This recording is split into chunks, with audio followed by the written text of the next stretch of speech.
You are most welcome, my dear student. We are studying language study of standard 9th and 10th, useful for both classes. We have completed 7 videos till superlative degree. Yesterday, now we are going to take. We have already seen adjective and adverb. Now we are going to take another concept of language study, that is determiner. It's new concept for you. Try to understand the exact meaning of determiner. Determiners, what we call in our mother tongue, nirdharak, that is definite. Determiners are words usually used before a noun. नामापूर्वी येणारा शब्द. They determine or specify that noun. ते नाम कोणतं आहे ते वर्णन करतात. They include articles in bracket a and the or the, numbers and words like this, that, some, any, each, everyone, much, many, my, your, their, etc. These are called the determiners. Okay. Another concept is dictionary. Do you know dictionary? Dictionary म्हणजे what we call in our mother tongue a शब्दकोश. A book that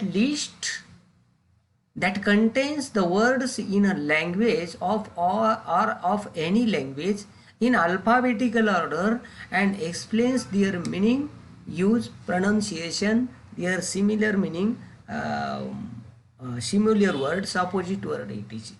dictionary म्हणजे नेमकं काय? हे बघा, dictionary हा शब्द या ठिकाणी आलेला आहे. डिक्शनरी. आता डिक्शनरी म्हणजे शब्दकोश आपल्याला माहिती आहे, पण what is the exact definition of dictionary which contains a list of words which is arranged in alphabetical order. It's pronunciation is given there, similar words are given there, opposite words are given there. That is called dictionary म्हणजे शब्दकोश. मग आता आपल्याला माहिती, मी तुम्हाला याच्या अगोदरही सांगितलं की arrange the following word in alphabetical order by using same letter and by using different letters. म्हणजे डिक्शनरी कशी हाताळावी किंवा डिक्शनरीतून शब्द कसे, how to find the exact word from dictionary. That's why such concept is given here. आता you know how to find or how to find words from dictionary. आता direct object. आता direct object and there are two types of object in English. Direct object and indirect object. Direct object म्हणजे काय ते आपण उदाहरणाच्या साह्याने बघणार आहोत, आणि इनडायरेक्ट ऑब्जेक्ट म्हणजे काय तेही उदाहरणाच्या साह्याने आपण बघणार आहोत. आता मी तुम्हाला एक छोटंसं उदाहरण देतो. डायरेक्ट ऑब्जेक्ट म्हणजे वस्तुवाचक कर्म. डायरेक्ट ऑब्जेक्ट म्हणजे वस्तुवाचक कर्म आणि इनडायरेक्ट ऑब्जेक्ट म्हणजे व्यक्तिवाचक कर्म. फॉर एक्झाम्पल बघा, my uncle give me a pen. हे उदाहरण लिहून घ्या. My uncle give me a pen. आता तुम्ही वाटणे प्रश्न विचारला की तुम्हाला ऑब्जेक्ट मिळतं. What did your uncle give to you? A pen. A pen झालं डायरेक्ट ऑब्जेक्ट. मग कोणाला दिलं? मला दिलं. हू और हुमने प्रश्न विचारला. मी हे झालं वस्तुवाचक कर्म, आणि पेन झालं हे मी हे झालं व्यक्तिवाचक कर्म, आय एम सॉरी, आणि पेन झालं हे व्यक्तिवाचक कर्म. आपण पुढे पाहणार आहोत. फक्त आता आपल्याला ओळख डायरेक्ट ऑब्जेक्ट आणि इनडायरेक्ट. डायरेक्ट ऑब्जेक्ट म्हणजे वस्तुवाचक कर्म आणि इनडायरेक्ट ऑब्जेक्ट म्हणजे व्यक्तिवाचक कर्म. कधी कधी एका वाक्यामध्ये एकापेक्षा 1-2 कर्म दिलेली असतात, हे लक्षात घ्या. इपिक. आता मी इपिक म्हणजे काय तुम्हाला याच्या अगोदर एक आपण हे भाग पाहिला त्यावेळेस बघा, लेसन अप्लेमध्ये पाहिलं बघा. अंधार नगरी चौपट राजामध्ये मी तुम्हाला बरंचसं वर्णन त्या ठिकाणी which are the epics of India, two great epics of India, the Ramayana and the Mahabharata. Unique use of the, इथे समजून घ्या the Ramayana and the Mahabharata इथं असंच पाहिजे होतं. द उपपद इथं सुद्धा लिहायला पाहिजे होतं असं माझं म्हणणं आहे. द रामायण कारण युनिक आहे ते. It is these are unique epics. आता रामायण कोणी लिहिलं, महाभारत कोणी लिहिलं?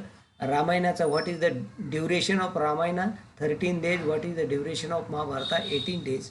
तुम्हाला मी त्या लेसनमध्ये सांगितले आहे. आता रामायण कोणी लिहिलं हे या ठिकाणी आपल्याला मी a long poem. What is epic? Epic महाकाव्य म्हणजे काय? A long poem about the brave and exciting deeds. शूरवीरांची गाथा कवितेच्या रूपात ज्या पुस्तकांमध्ये लिहिलेली असते त्याला महाकाव्य असं म्हणतात. For example the Ramayana and the Mahabharata. Ramayana आणि महाभारताचा कालावधी मी तुम्हाला सांगतो. 13 दिवस रामायण आणि 18 दिवस महाभारत. आता या ठिकाणी रामायण का घडलं हे तुम्हाला सांगितलं आहे मी, तरी एकदा सांगतो. Sita was kidnapped by demon Ravana and that's why Ramayana took place. महाभारताचं काय कारण होतं? कुरुक्षेत्रवर. हे तुम्हाला याच्या अगोदर सांगितलेलं. एसे म्हणजे निबंध. A short piece of writing about a particular topic or subject. एखाद्या विषयावर, विशिष्ट विषयावर लिहिलेला मुद्देशुद्ध असा काही भाग, ओळींचा, शब्दांमध्ये लिहिलेला, काही शब्दांमध्ये 100-200 काय असतील, त्याला एसे म्हणजे निबंध आपण म्हणतो. आता या ठिकाणी दुसरा भाग आहे इपुमिझम. इपुमिझम म्हणजे काय आता ते समजून घ्या. इपुमिझम म्हणजे या ठिकाणी इपुमिझम म्हणजे मृदुपयुक्त अलंकार. मृदुपयुक्त अलंकार अलंकाराचा एक प्रकार आहे आणि याची व्याख्या काय बघा. Euphemism a mild word or expression. मृदुपयुक्त अलंकार. A mild word or expression used for something unpleasant. Example, use of pass away in place of die. बघा, कडू अर्थ गोड शब्दात व्हावा किंवा कडू अर्थ गोड शब्दात व्हावा किंवा अप्रिय गोष्ट सौम्य शब्दात ज्या ठिकाणी सांगितली जाते त्या ठिकाणी इपुमिझम अलंकार होतो. म्हणजे या ठिकाणी बघा, आता एखाद्या आपण म्हणतो, आता बघा रब भाषेमध्ये म्हटलं अमुक व्यक्ती मेला, किती वाईट वाटेल.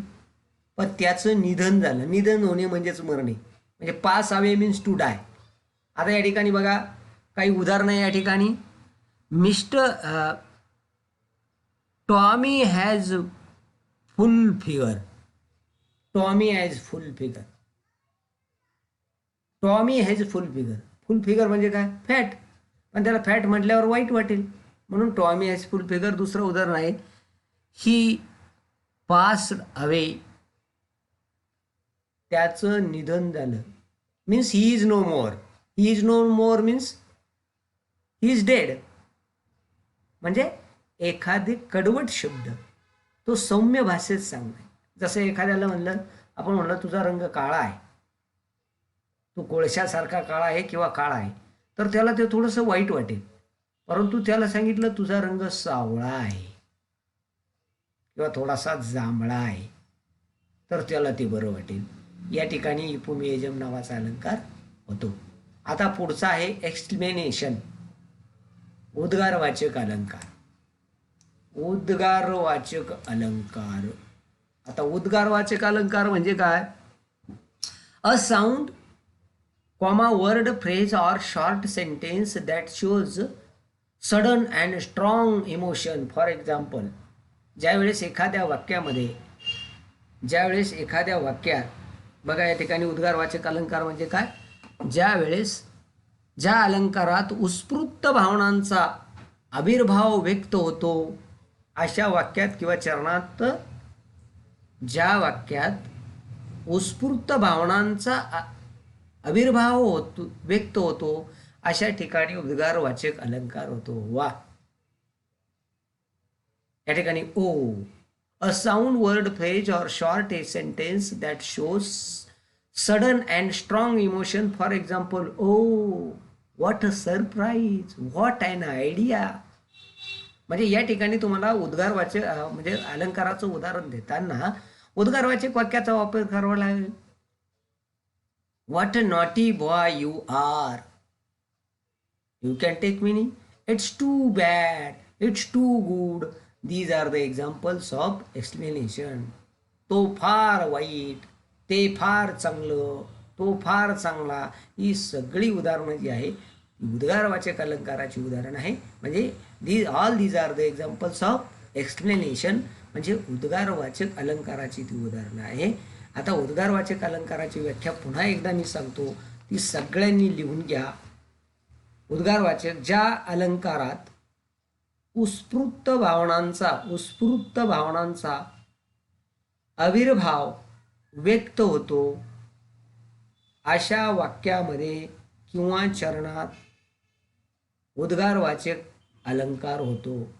उदाहरणार्थ टू बॅड, उद्गारवाचक चिन्ह द्यायला विसरायचं नाही पण बरं का. Too good, how beautiful, how handsome, etcetera. These are the examples of explanation. Now, figures of speech. आता figures of speech, we have already studied meaning figures of speech and we know the exact meaning of figures of speech. म्हणजे काय? अलंकार. Metaphor आहे, simile आहे, alteration आहे. आता वरून आपण एपोमियाझम पाहिला, एक्सप्लेनेशन पाहिला, फन आहे, एरनी आहे. There are many figures of speech. मग figures of speech, a word, a phrase, it is used in an unusual imaginative way for a better effect. For example simile आहे, metaphor आहे, personification आहे.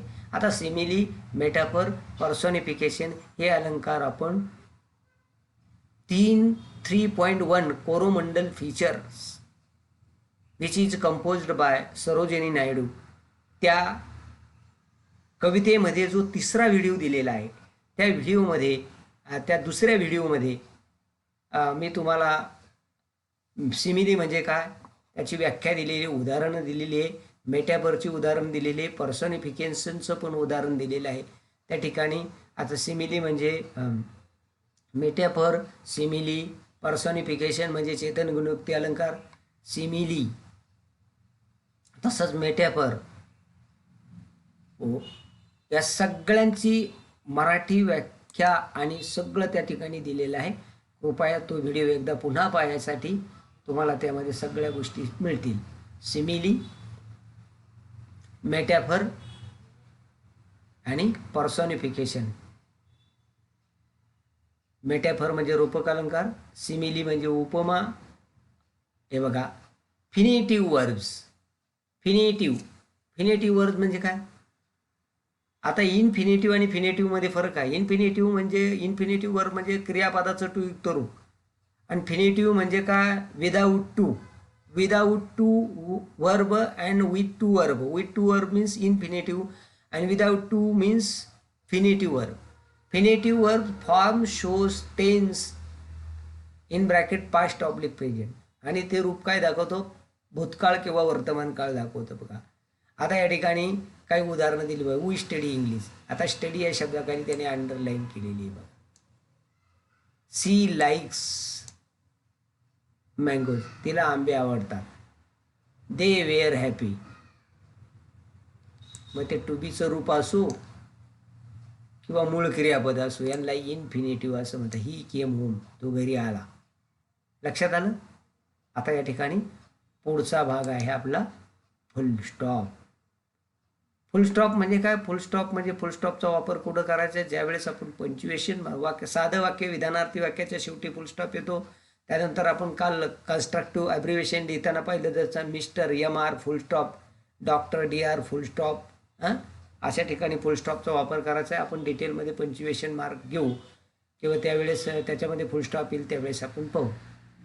राहिलेला भाग आपण पुढच्या व्हिडिओमध्ये पाहणार आहोत. पुढच्या व्हिडिओमध्ये आपण फ्युचर टेन्सबद्दल माहिती घेणार आहोत. हे सगळ्यांनी समजून घ्या आणि काही अडचण आली तर मला विचारा आणि सखोल याचा अभ्यास करा.